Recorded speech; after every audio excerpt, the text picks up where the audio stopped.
Chapter 59. Sick ones arrive at Ebal's. The Jerusalem guests in their mission. Matthew chapter 14, verse 35. A few moments later, things become lively in front of the house. One could hear all sorts of languages whilst the Greek neighbours' dogs started making a big racket, and Ebal said, "Woe us, the announced appear to be here already." Say I, "Not yet. These are sick ones." Matthew chapter 14, verse 35. But it shall not be long before the announced arrive here.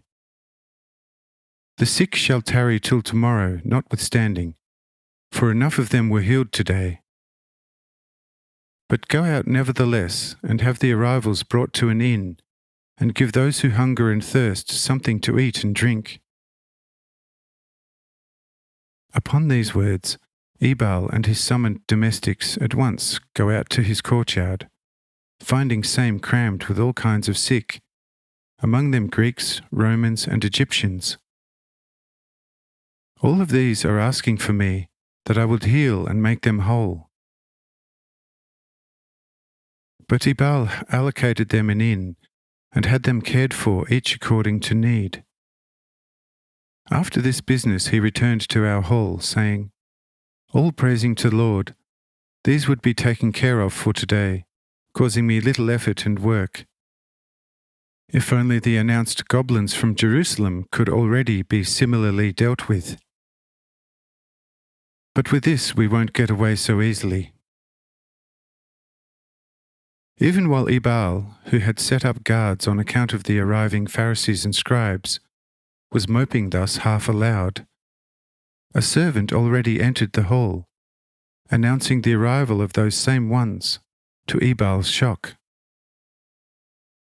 Ebal rushes out to welcome them, together with his 2 wives and older daughters, who follow to his support, and Ebal's sons do the same, with only dear Jarrah staying with me. The centurion, however, who also sat next to me, said, "If I was in Ebal's place, I should know quite well what to do now. I would order my subordinates to properly flog these fellows. What could they do to him? And this would not be the first such welcome they received here and there. I would proceed with them in a quite brief fashion. And if they should come in here, then I shall nevertheless put them through a scrape that should make them tremble physically and psychically as if gripped by pestilential fever.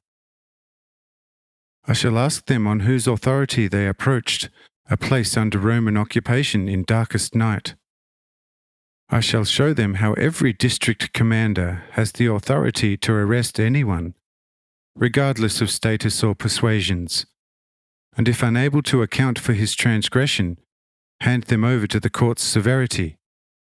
Although not carrying it out in actuality, I shall put the fear over their wicked heads, so that the sweat of fear shall run down to their heels." Say I, "Friends, you do as you will, and no barriers shall beset you on my part. But if you are going to assert your authority here, then you have to step out now and transact such outside with them, by summoning some of your subordinates." Says the centurion, "Lord, leave that to me, as I know how to implement my laws and authority everywhere." With these words, he summons a deputy standing guard in the courtyard, who steps inside at once requesting the centurion's orders. But the centurion said to him, "Dispatch the runner to the camp forthwith, and the deputy is to send me 30 men here without delay."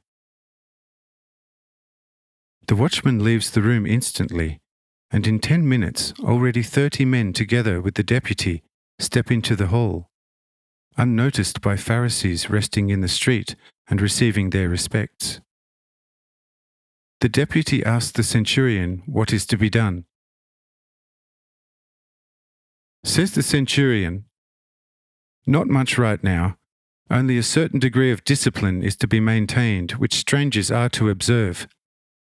And should Roman camp regulations be unfamiliar to them, then we shall impress it upon them. Therefore stay quiet and serious here, and closely attend to my words. Fiat! Soon thereafter, Ebal flings the hall doors open, and 20 Pharisees and scribes enter. It is obvious that the 20 had a great many escorts with them, as well as donkeys and mules for moving their many chattels. The escorts, animals, and luggage had to be looked after. On their full entry, the Pharisees and scribes at once scanned the whole crowd, asking the innkeeper what the Roman military were doing here. Says Ebal, "It must have gotten around that you would arrive here, and they came to pay you their proper respects." Says one of the Pharisees, "That doesn't look at all like the Romans, but let it be as will. We are hungry and thirsty, so let food and drink be brought."